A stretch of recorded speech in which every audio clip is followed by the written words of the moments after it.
Welcome to another Grief Talk Coffee Chat episode. I'm your host, Vonne.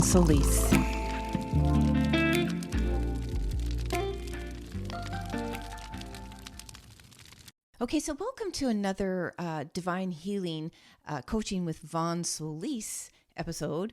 I, of course, am Vonne, and I welcome you to this episode called Death, Culture, and Community.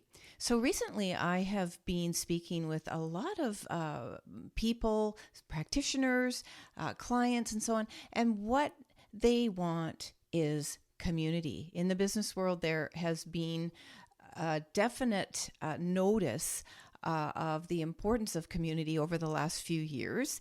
And so how does that relate to grief and loss? The importance of community in grief and loss made me think about how much we don't celebrate death and loss in community. And so I got really curious about what the cultural rituals and practices were around the world with respect to death and grieving. Here's what I found. So for sure in the Western world, where we're basically lacking cultural practices, acknowledgement even, and maybe even rituals around loss and then our grieving process makes it incredibly difficult to heal. And as a mom of a daughter who died by suicide in 2005, I've had nearly 18 years in this world of loss and grief. And basically throughout much of my grief journey, I have felt unsupported. This led me to basically write the 3 books I've written, do a blog, and my latest venture, have this podcast episode so that we can start to talk more openly about the things that are difficult in life and go through our experiences together by sharing our stories. For sure, community helps those of us who have had a sudden and traumatic loss where the recovery period, even just trying to get through grief and ultimately healing, for those that desire healing, makes it a really lonely and long and complicated process. This can even be true of deaths that are just uncomfortable for people to talk about, such as perhaps drug overdoses or other things. I can't really think of all the examples right now, but deaths that maybe have occurred in our family where the person may have even been older. So in quotes, the death kind of expected, but there may have some kind of taboo or cultural repulsion, around it. And those deaths are equally as important as sudden and traumatic ones where the griever has to hold all of that pain and struggle through the grief process. It makes that experience very isolating for them. So the point I want to make is how we culturally and socially acknowledge and talk about and then come together in our various communities openly to support ourselves through our grief journey totally impacts how we are able to heal and move forward and grow. I can tell you that the number and types of support systems needed, certainly for bereaved parents, certainly for suicide loss, sibling bereavement, and there may be other impacted groups, they are needed. And when we don't have them, our grief can be referred to as disenfranchised grief. That is a grieving process related to any type of loss that culturally we do not want to acknowledge or talk about, or in my view, and I'll just throw in here, really don't know what to do with that type of grief. And that impacts an awful lot of people, millions of people in this world. As grievers, we make no attempt to openly share our experiences of loss for 2 reasons. 1, we feel we aren't supposed to share our stories. And 2, nobody really wants to hear about our painful experiences. Without question, we are bound together by our pain and joy. And while it's pretty easy and acceptable for all of us to share our joyful experiences, being able to openly share our experiences of loss and grief, where we could openly grieve that death because we recognize death as a culturally shared experience, would feel incredible. It would help us all heal much faster instead of trying to cope with grief that often we don't understand in isolation. Cultures that honor death and grieving have a couple of different elements that are missing in Western culture.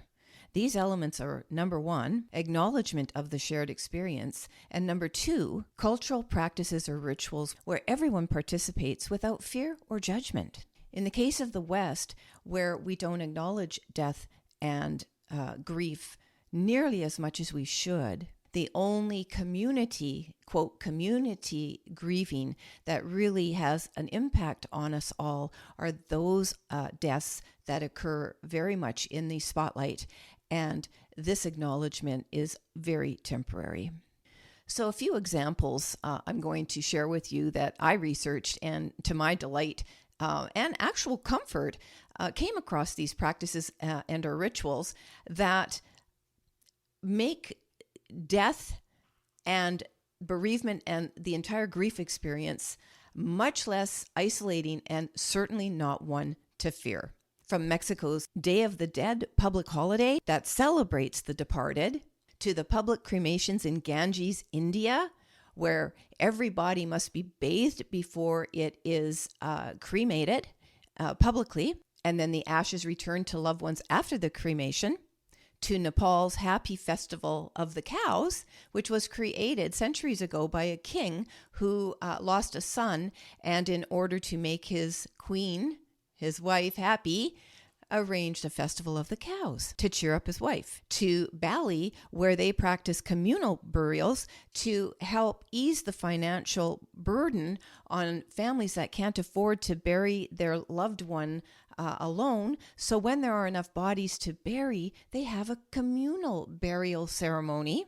To Hinduism and Buddhist practices that do not view death at all as end of life and should only be mourned for a specific period of time.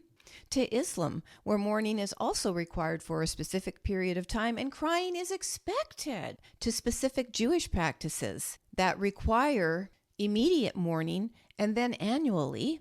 So what these practices have in common is a focus on tradition, ritual, and the expectation of inclusivity for all of the community rather than isolated grief such as we mostly experience in the Western world. And by the way, these practices and rituals may be severe, they may be celebratory, but the point is they are rituals, practices, and traditions that everyone participates in. And some of them have been around for centuries. So when talking about burials, because cremation and burial, pretty much as far as I know right now, are the only two ways to dispose of our loved one's body.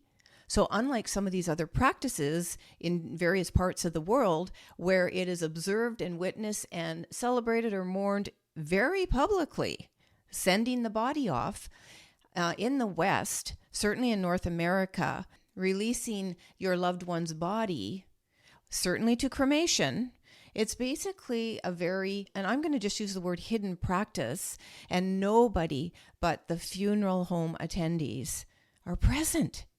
And so while you might know the day and maybe even the time your loved one is being cremated, you are basically once again mourning very intensely the disposal of the body. And by the way, this is not something that we really talk about. I will acknowledge here that people who have ground burials, even there largely, it's only limited to a very few people watching the coffin lowered into the ground.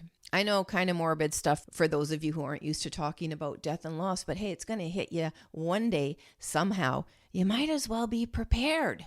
Even our funeral homes in the Western world, certainly here in Canada, they kind of look mysterious and even a little bit foreboding.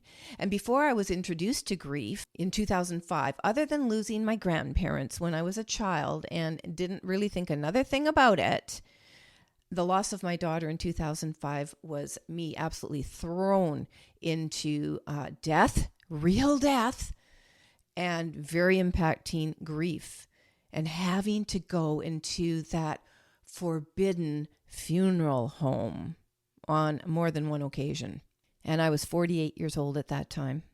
So that's nearly half a century of my life where I really didn't understand anything about physical death other than in a spiritual and metaphysical concept or framework. Now, while I'm not sure I'd want to stand on the bank of the Ganges and watch my loved one being bathed and then cremated very publicly, or see them pressed into jewelry beads such as they do in South Korea, or have them fed to vultures and crows such as they do in Tibet, or attempt to, hang the coffin on a cliffside such as they do in some cultures, or one of my favorites, dress them in their finest, sit them in a chair, put a smoke in their mouth, and leave them like that for several weeks. All these are common practices and traditions and rituals that have been passed down generation to generation in these cultures.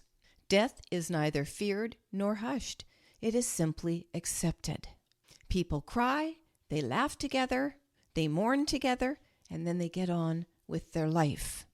And I will wager it's easier to get on with your life when you have community and cultural practices that allow us to display our pain, our emotions, and share our loss with anybody because they get it. It happens. It happens. I'm sorry it happened to you type thing, but I'll support you in it because it could happen to me too. But let's not just stay in that morbid, headspace. It's just acknowledging it as a shared cultural and life experience. I have been a long time advocate of the need for us not to feel shamed, embarrassed, or be silenced when it comes to our death and grief. It is evident to me that we want to be part of communities in which we can share our stories and what we're currently going through, and it is in these communities where we can find our hope and healing. Quite frankly, we need more of them.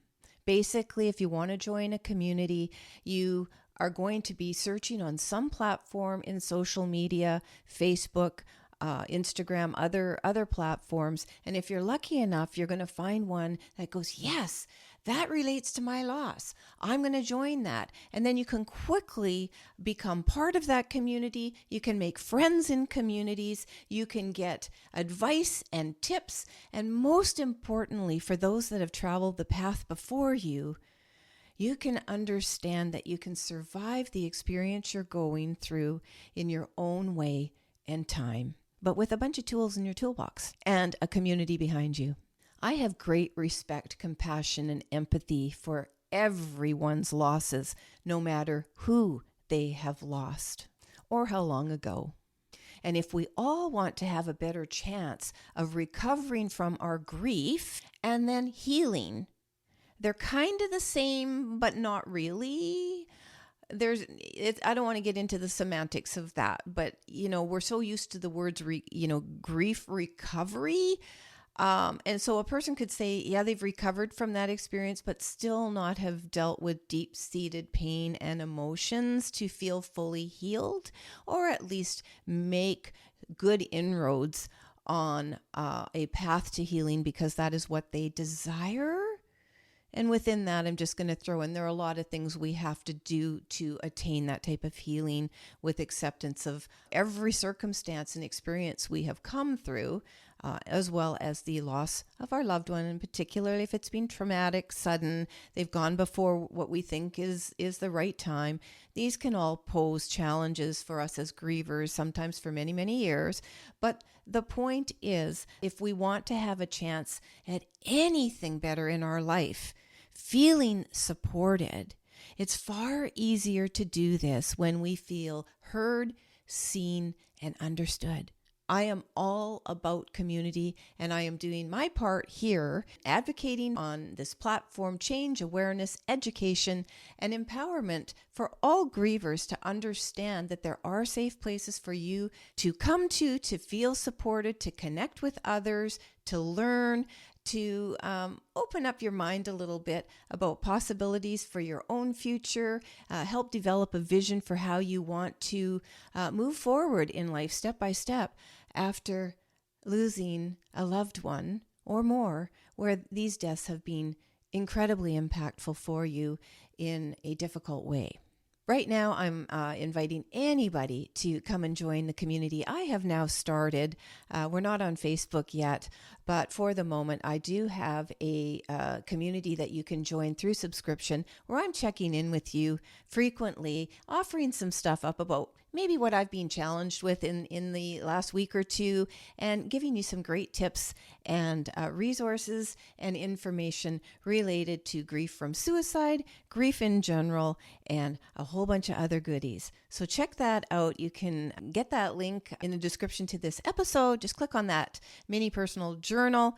The information is designed to help you start thinking about what you're dealing with, what you are processing, what you possibly and probably need to address maybe now or in a little bit in your grief. Join my community where I can speak with you for now, one-on-one through the written word regularly about some stuff I'm not talking about on the podcast. So I invite you to hang out with me. Otherwise, just enjoy many of the resources I offer, which you'll find on my website, vonnesolis.com. So I hope you got something out of this, which really the main message here is openness of community, acceptance of our death and losses, and support for any of us, all of us, going through what sometimes we've been thrust into unexpectedly, and other times we're expecting this to happen. You just want a soft place to fall. Until next time, thanks for watching. Thanks for listening.